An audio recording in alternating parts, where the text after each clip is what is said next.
그 회사에 다니신 지 얼마 됐어요? 저 2년 다녔습니다. 실례되지만 그 초봉이 얼마였어요? 월급 실수령으로? 실수령 제일 처음 받았던 게 290만 원. 요즘 진짜 많이 준다. 290. 자, 2년 지났잖아요. 지금 현재 얼마예요? 저 제일 마지막에 받았던 게 330만 원. 우와, 진짜 많이 올랐다. 좋은 회사 다니셨네요. 네. 제 얘기를 좀 해볼까요? 저는 언제 입사를 했냐면 2011년도에 입사를 해요. 그리고 시간이 흘러서 되게 놀라운 건데 저 지금 회사 나온 지 1년도 안 됐어요. 왜냐면 퇴사 처리된 게 작년 11월이었으니까. 엄청나게 빠른 속도로 소득이 증가했단 말이에요. 그 이유를 좀 들려드릴게요. 2011년에 많이 벌었다. 저는 2011년에 초봉이 270이었어요. 실수령 기준으로. 근데 저는 이제 대기업이었죠. 중학교 22년. 그때까지 얘가 월급이 이렇게 올랐는데 이때 당시에 제 월급이 얼마였냐면 한 400 됐나? 그래, 한 400이라 칩시다. 제가 승진 2번 했어요. 부끄럽지만 회사 다니면서 10년을 넘게 회사 다니면서 승진 2번밖에 못했어. 회사 생활 잘 못했거든. 근데 이거를 인상률로 봤을 때 2배가 됐어요? 안 됐어요? 안 됐죠. 근데 이때 최저임금이 얼마인 줄 아세요?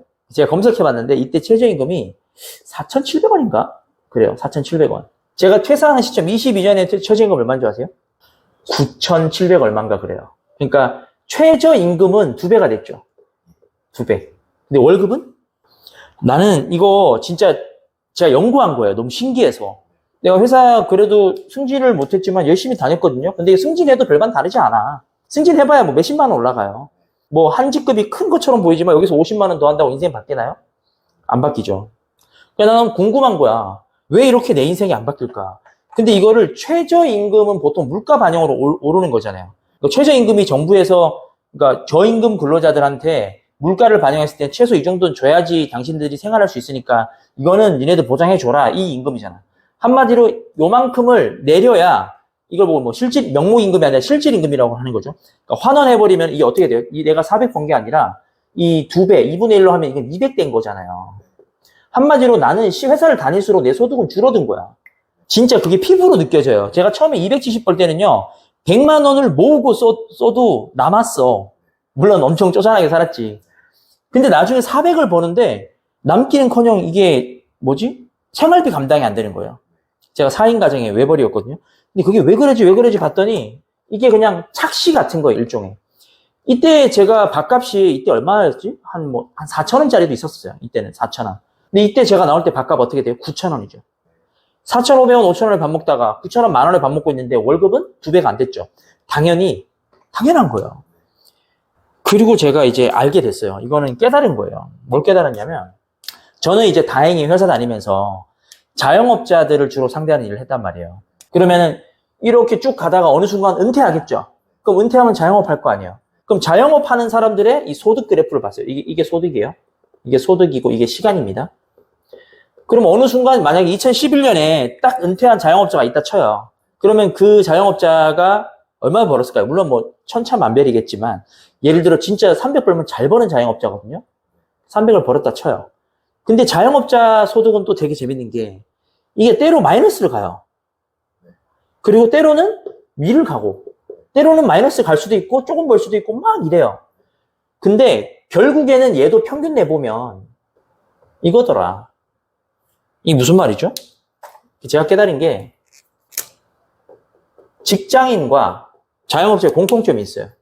최저임금 못 따라잡고. 최저임금 못 따라잡고 그러니까 물론 대다수의 그러니까 잘하는 분들은 또 다를 수 있어요. 근데 제가 이야기하는 거는 대다수의 자영업과 대다수의 직장인들은 결국에 이 소득 함수가 이게 소득 함수거든요. 소득 함수가 이거 보고 무슨 함수라 불러요? 이게 상수 함수라 불러요. 상수 함수더라. 우리 왜 고등학교 때 공부하죠? y는 400. 안 변한다는 거죠, 한마디로. 변하는 것처럼 보이지만 실질적으로 최저임금을 반영하면 거의 변함이 없더라. 그럼 잘 생각해봐요. 이 y는 400이 얼마나 무서운 건지.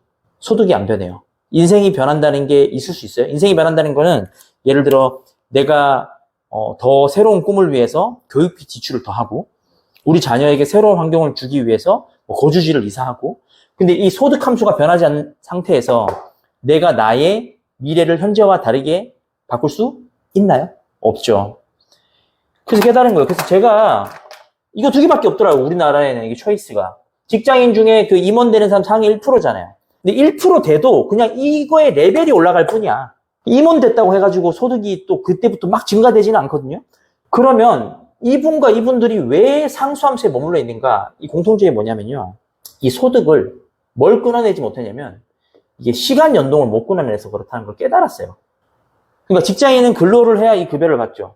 근데 자영업자도 마찬가지예요. 자영업자도 자기 사업장을 그래서 스스로 자자에 운영할 영자잖아. 그대로 굴리니까 시간 연동을 못 끊어내니까 인생이 바뀔 수가 없다는 거죠. 근데 제가 아까 잠깐 제가 좀 급속도로 성장했다고 했잖아요. 그 비결이 뭐냐? 제가 달랐던 거는 자 이게 상수함수라 그러면 이거보다 한 단계 높은 함수는 뭐냐면 그게 바로 이거예요. 이걸 보고 뭐라 하죠? 1차 함수죠. 시간이 지날수록 소득이 우상향하는 1차 함수. 제가 지금 하고 있는 공간대여 사업이 진짜 그래요. 하나 하면은요, 뭐 예를 들어 2에서 300을 벌어요. 2개 하면요, 한 4에서 500을 벌어요. 3개 하면요, 4개 하면요, 5개 하면요, 제가 지금 몇 개 하죠? 제가 지금 22개째죠. 22개 하면 어떻겠어요? 그래서 이거 1차 함수는 뭐죠? Y는 그냥 X이든 뭐 2X이든 3X이든 이 기울기 값은 누가 결정해요? 나의 속도가 결정해. 저는 제가 봤을 때 지금 이거 기울기 값이 자 보세요. 직장인일 때 이렇게 쭉 오다가 갑자기 22년 은퇴하고 나서 이렇게 저도 이랬어요. 쭉 오다가 은퇴하고 나서 이렇게 꺾였거든요. 지금 제 소득이 여기 있어요. 10배예요. 직장 다닐 때 벌던 거에 10배를 얼마 만에? 1년 6개월 만에 만들었어. 그게 왜 가능하냐면 시간과 관계없이 그 행위를 반복할 때마다 늘어나는 뭐가 있었다? 그걸 보고 저는 뭐라 부르냐면 비즈니스 모델이라고 불러요. 그래서 직장인 자영업자한테 없는 게 사업가한테는 있어요. 사업가한테 뭐가 있다? 사업가한테는 비즈니스 모델이 있어요. 이 비즈니스 모델의 정의는, 제 정의는 그래요. 시간 연동에서부터 자유로워야 돼요. 여기 A를 하나 붙여야겠다. 오토 비즈니스 모델. ABM이 있어요. 이 모델이 있으면 내가 그 모델을 반복해서 생산해낼 때마다 증가시킬 수 있더라. 그럼 여기까지 제가 최근까지 그냥 일을 하면서 깨닫는 거예요. 근데 이것도 마찬가지죠. 불안하죠. 왜 불안하죠? 이게 함수가 고정적이진 않아요.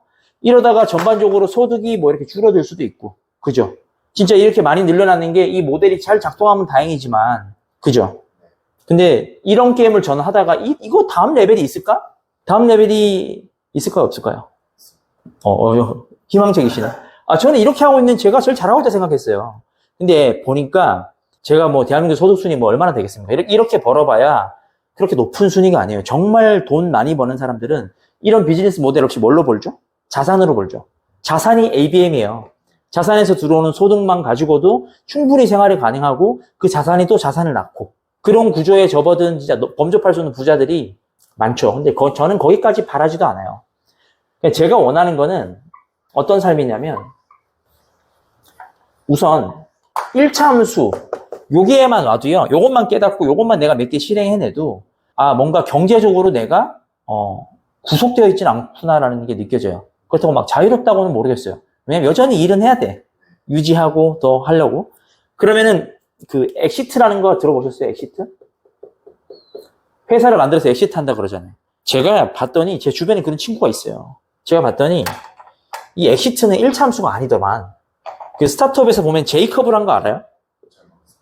스타트업에서 보면 제이컵이란 게 있어요. 그래서 이렇게 적자 보는 구간을 지나서 이렇게 오래 이렇게 가다가 제가 좀 두꺼울 수도 있는데 기간을 오래 이렇게 가다가 이렇게 끌어올려 이렇게. 이거는 뭐죠? 이 함수 봤어요? 이거는 곱하기죠. 더하기가 아니야. 아까 그건 더하기였죠. 하나 오픈하면 한 개만큼, 2개 오픈하면 2개만큼. 이건 더하기예요. 1차 함수. 이거는 제곱이죠. 이거 곱하기거든요. 곱하기. 이 함수를 그리는 친구들이 있더라. 그럼 이 사람과 이 사람은 뭐가 다른가? 그러니까 저는 제 이야기인데 저는 이런 분들을 기업가라고 부르고 싶어요. 기업가는 뭐냐면 이 비즈니스 모델에서 나아가서 미래의 가치를 인정받는 거예요. 예를 들어 우리가 잘 아는 뭐 쿠팡이나 카카오 같은 기업들이 그렇죠. 쿠팡도 적자일 때부터도 기업 가치는 되게 높았죠. 지금 뭐 여러 업체들, 뭐 마켓컬리라던가 적자를 보고 있음에도 불구하고 기업 시총이 높은 회사들이 있죠. 이게 돈을 많이 벌어서인가요? 아니죠. 미래 가치죠. 그래서 그 단계입니다. 그러니까 직장인이 왜 직장 다녀야 되죠? 저는 자영업 하려고 직장 다니면 희망이 없다고 생각을 해요. 그러니까 결국에 회사 나와서도 상수함수를 그리게 될 거니까. 그럼 직장 다니면서, 그러니까 저는 감히 제안하건데, 굳이 이런 비즈니스 모델 아니어도 된다는 거죠. 자기만의 ABM 모델을 찾으란 거죠. 여러 가지가 있을 수 있어요. 예를 들어, 내가 SNS를 정말 잘한다. 그래서 인플루언서가 됐다. 그래서 인스타 마켓으로 물건 파는 거? 그것도 사실은 ABM이죠. 거기서 정말 압도적인 수익으로 직원들 세팅해놓고 물류, 3자 물류 해놓고 내보내고, 많죠. 위탁 판매. 그죠? 공동구매, 해외 공고 많잖아요. 요즘에 인터넷 좀만 쳐보면은 이 ABM 모델을 소개하는 사람들이 저를 포함해서 진짜 많아요. 근데 제가 어느 순간 그 생각을 했죠. 세상에 새로울 건 없어요. 저도 창업을 연구한다고 했을 때 이 직장인인 레벨에서 제가 바로 이걸 생각했다니까요. 그래서 사업 기획서를 적고 미래 가치를 바라보고 그랬어요. 그래서 그 K-스타트업이라 하죠. 거기도 나갔다가 떨어져 보고. 근데 이게 괴리가 너무 먼 거죠. 근데 이거부터 하니까 제가 성과가 없었던 거예요. 그래서 저는 제가 추천드리고 싶은 방식은 사실 시중에 나와 있는 창업 아이템들 유튜브에 검색하면 많잖아요. 그러니까 그것들 그냥 대충 따라하는 게 아니라 오늘도 이제 제 이야기를 듣고 나서 따라 하시게 될 건데 그냥 따라하면 망해요. 여기 왜 왔냐고? 근데 진짜 그래. 그냥 따라하면 안 돼요. 거기 자기만의 색깔을 녹여야 되고 자기만의 무언가 이게 얹혀져야지 사람들이 못 따라해요. 오늘 그걸 말씀드릴 거예요. 그러니까 창업이라고 하는 거는 뭔가 내가 새로운 걸 만들어야 될 것 같지만 그렇지 않다. 새로운 걸 만드는 과정이 아니라 기존에 있는 거를 나만의 방식으로 옷을 입혀서 제공하는 거예요. 이거 이해되세요? 그렇게 하고 나서 이 ABM을 만들고 나면 그냥 더하기를 해나가면 되는 거예요. 이 사업이 아니어도 다 똑같이 이렇게 작동을 시켜봐야 돼요. 그리고 나서 이제 이 정도 레벨이 되면 돈이 생기고 시간과 돈이 확보가 되죠. 시간과 돈이 확보가 되면 저는 사실 이거 스타트업은 되게 좀 있는 집 애들이 하면 잘할 수 있는 사업이라 생각을 해요. 솔직히 말하면. 먹고 살기 힘든데 현금으로 오는데 무슨 스타트업이야. 당장 돈 벌어야 되는데 그죠? 근데 이걸 해결하고 나면 이걸 할 수가 있어요. 그래서 제가 요즘에 이런 꿈들을 다시 꾸기 시작했어요. 플랫폼 비즈니스에 대해서도 다시 생각하게 되고 이런 뭔가 매각 가치가 있을 만한 사업에 대한 생각들로 좀 이제 고민이 바뀌어간 거죠. 그래서 성장도 레벨이란 게 있더라. 그래서 너무 앞서 나가면 나처럼 아무 성과물이 없을 수도 있겠더라. 그래서 오늘 과정이 되게 긴 과정인데 한 번만 듣고 이해한다는 건 거의 불가능해요. 그래서 복습 많이 하셔가지고 요거 ABM 모델 그리고 오늘 듣는 내내 그걸 꼭 고민하세요. 여기에다가 내 색깔 어떤 걸 입히지? 그리고 혹시 생각난 게 있으면 저한테 공유도 해주시고 그런 시간으로 진행해보면 좋을 것 같아요. 갑시다.